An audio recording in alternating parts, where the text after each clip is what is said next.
E aí, pessoal, tudo bem com vocês? Tia Dejane está aqui de novo e hoje a gente vai falar sobre o verbo em relação aos desvios de norma, ou seja, o uso metafórico dos tempos, tá bom? Então, na aula passada a gente viu o uso literal, ou seja, o tempo conforme é classificado no seu devido uso. Mas hoje nós vamos ver os tempos verbais, colocando aqui exemplos que mostram que, na verdade, aquela utilização é como se fosse uma metáfora, porque não condiz exatamente com o que o tempo diria pra gente na gramática, né? É um novo uso, a situação permite que você coloque ali um novo tempo. Então, nós vamos juntos ver esses exemplos, tá? Pega aí teu material. São as aulas 31 e 32, na página 42. Vamos lá. Então, no uso prático, né, da nossa língua, existem situações que nos possibilitam fazer justamente esse ajuste, né, nos tempos verbais. E isso acontece muito, várias e várias vezes. Então, agora eu vou mostrar os exemplos para vocês. Bem, no presente, no tempo presente, o presente pode ocorrer com o valor de pretérito perfeito. Olha só, vamos ver o exemplo. Esta foto do ano passado está mostrando o momento em que o capitão do time recebe a faixa de campeão. Então aqui, ó, recebe. Na verdade, a foto, né, está mostrando. Ele poderia ter escrito capitão do time recebeu, mas aí nessa fala ele colocou o tempo presente para falar de algo que foi no passado. Entenderam? Próximo exemplo. Pode ocorrer também com valor de futuro.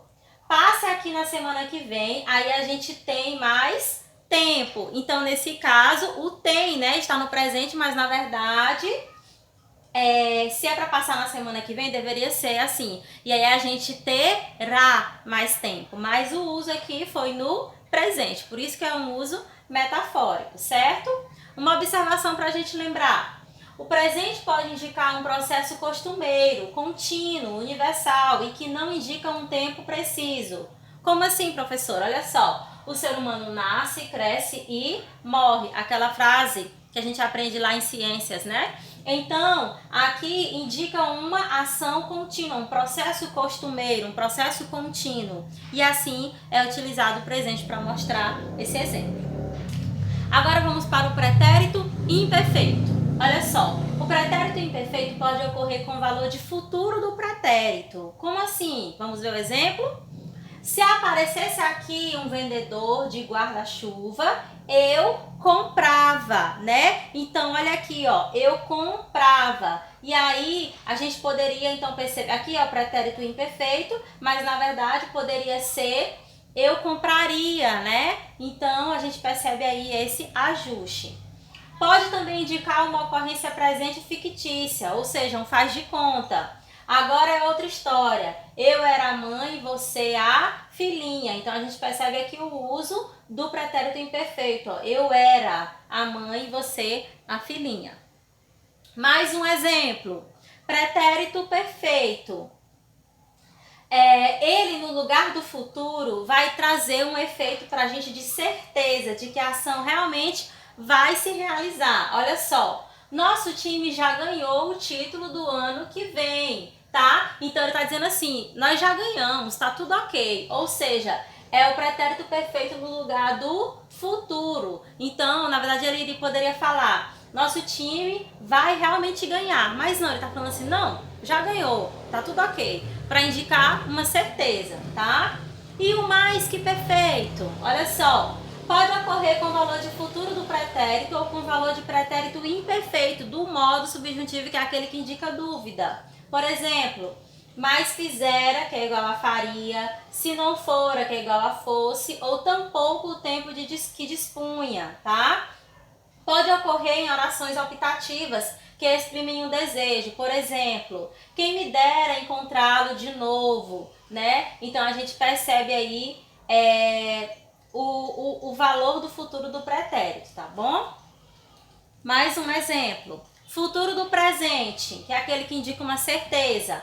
pode ocorrer com valor de presente exprimindo uma dúvida. Por exemplo, o exército inimigo terá hoje uns 20.000 soldados. Então, ó, terá hoje, com valor de presente, né? Esse futuro do presente aqui. Como também serve para indicar um valor de imperativo, de uma ordem, como a gente tem nos mandamentos.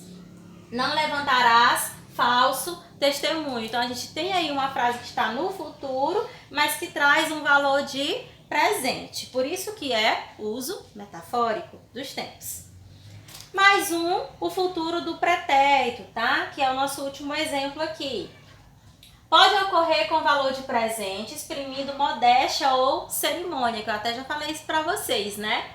Você, por favor, me serviria, ou seja, você me serve ou pode me servir um cafezinho? Então, a gente usa aqui o futuro do pretérito, serviria, para indicar aí esse valor de presente, indicando a educação, indicando cerimônia, tá? Vamos responder uma questão? É a questão que está na página 42 e na página 43. Diz assim: observe o enunciado a seguir, que cita procedimentos úteis para baixar o custo de transporte rodoviário. Diz assim o texto: daqui a 2 dias, daqui a 2 dias, futuro, olha o A aqui sem H, né? Daqui a 2 dias, a água do esterco já evaporou, passado. E com isso ele perdeu, passado, 60% do seu peso. Nessas condições o transporte ficará, olha o futuro aí, mais econômico. Perceberam que o enunciado utilizou o presente e o passado? Então vamos agora para as questões. Letra A. Transcreva os 2 verbos que no trecho anterior ocorrem no pretérito perfeito do indicativo. Essa tá fácil, né? Quais são os 2 verbos que estão no pretérito perfeito? Coloquei aqui em negrito, ó. Evaporou e perdeu, certinho? Letra B. Há no contexto pistas indicadoras de que ambos são usados com sentido de futuro, apontando eventos que ainda vão ocorrer. Quais são essas pistas? Logicamente, as pistas são as expressões que nos demonstram que haverá um futuro aqui, né? Olha só, nessas condições de transporte ficará. E quando ele fala que daqui a 2 dias, está indicando o futuro, tá? E letra C, reescreva o mesmo enunciado permutando o pretérito perfeito pelo futuro do indicativo e explique a diferença do efeito de sentido. Olha só, a gente poderia então reescrever substituindo, né? Colocando aqui o futuro. Seria assim: daqui a 2 dias, a água do esterco já evaporará e com isso ele perderá 60% do seu peso. Nessas condições o transporte ficará mais econômico. Eu poderia colocar vai evaporar ou vai perder, certinho? Portanto, o que acontece? A gente sabe quais são os tempos, mas esses tempos eles permutam, eles mudam de acordo com o uso, né? A gente não fala sempre naquele tempo para indicar aquela coisa. A gente muda porque é costume nosso de falar assim. Por isso que isso se designa como um uso metafórico dos tempos. O que é que você precisa fazer? O que é que você precisa saber? Você precisa saber quais são os tempos. Eu acho que eu já estou falando aí há mais de 1 mês sobre isso. Então eu acredito que vocês já sabem, que vocês já aprenderam quais são esses tempos. Caso você ainda não tenha aprendido, vamos exercitar, tá bom? Porque é extremamente importante que você conheça os tempos. E, logicamente, você conhece, você sabe de acordo com o uso e também de acordo com as terminações verbais, tá bom? Façam os exercícios e até o nosso próximo encontro para a gente tirar as dúvidas, tá? Tchau, tchau!